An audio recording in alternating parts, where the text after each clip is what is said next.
ဝိုင်းတော့ဒုက္ခရောက်တော့အစီကံချုပ်ကလည်းထွက်ပြေးကုန်တယ်ဝါချင်းကတော့စိတ်တက်မကြပဲနေဖို့အိပ်ဖို့အတွက်ဥဆောင်ပြီးလုပ်ပါတယ်ကြံနေတဲ့လူတွေကတော့ဝါချင်းကိုအကောင်းမမြင်ကြပါဘူးညရောက်တော့အိတ်စင်ရကတဲ့မရှိအခန်းလုံလုံလောက်လောက်မရှိစောင့်မရှိစုပေါင်းပြီးတော့အခန်းထဲမှာမိဖို့ပြီးစုအိတ်ရတယ်ရန်ရှိတယောက်လည်းဝိုင်းတော်ကတင်လာတဲ့ပစ္စည်းစင်းကိုမင်းကြီးကိုတွားတင်ပြပါတယ်အပြန်မှာမင်းသားရှမ်းနဲ့လမ်းမှာတွေ့ပါတယ်မင်းသားရှမ်းက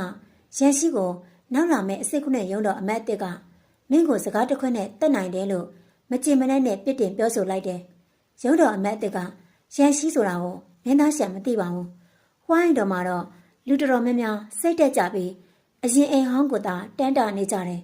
ကလေးငယ်တွေကလည်းဗိုက်စာလိုငိုနေကြတယ်ရန်ရှိမှလည်းဘရင်တူတော်ဖြစ်အစင်တန်းရှိပေမဲ့တာယာတဲ့မိသားစုဘဝတော့မရရှိခဲ့ပါဘူးမိလေးနဲ့နေရတာပါညမမီတဲ့ညီမလေးတယောက်ရှိပါတယ်သူညီမလေးကိုတိတ်ချစ်ပါတယ်ရောက်ရောက်ချင်းညီမလေးစီသွားတွေ့ပါတယ်သူညီမလေးရှောင်းရောင်းကိုတောက်ခတ်ပြီးအခန်းထဲမှာထည့်ထားပါတယ်တော်ဝင်မိသားစုမှာညရင်မမီတဲ့ကလေးရှိရင်တိတ်ခါကြမှာဆိုလို့နေမကောင်းမှုပြောပြီးတောက်ခတ်ထားရတာလို့မိလေးကပြောပါတယ်သူညီမလေးရှောင်းရောင်းကအခန်းထဲမှာပဲနေပြီးစေးပညာလေ့လာနေတာပါရန်ရှိအနာကတ်သွားတော့ခစိမ့်စိမ့်လုပ်နေလို့ရန်ရှိတယောက်ရင်းနှီးဖို့ကြိုးစားနေပါတယ်ရန်ရှိပြန်ကနာထွက်ပြီးသူ့အမေနေခဲ့တဲ့မိလောင်ထားတဲ့အိမ်နေရာကိုတွားကြည့်ပါတယ်မကြခင်မှာပဲသူ့အဖေရောက်လာပြီးစကားလက်ဆောင်ပြောကြပါတယ်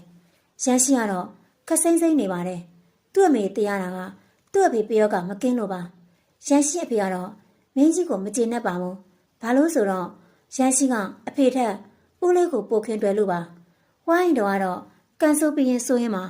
ဘလောက်ပဲကန်ဆိုးဆိုးဘလို့ရှစ်ဆက်ရမလဲလို့တွေးနေသူကတော့ဝါကျင်မှာစားစရာမရှိအိတ်စရာမရှိတဲ့ဘဝကနေလူအများအားကြရတဲ့တထေးကြီးဖြစ်တဲ့အထိဘလို့စူးစမ်းမလဲဆိုတာစောင့်ကြည့်လိုက်ပါအခုလဲဝေဒနာတွေပြိမဲ့နှစ်ဆိုးနှစ်ပိုင်းလူတစ်ပိုင်းလာပါပြီဆက်လက်စောင့်ကြည့်လိုက်ပါ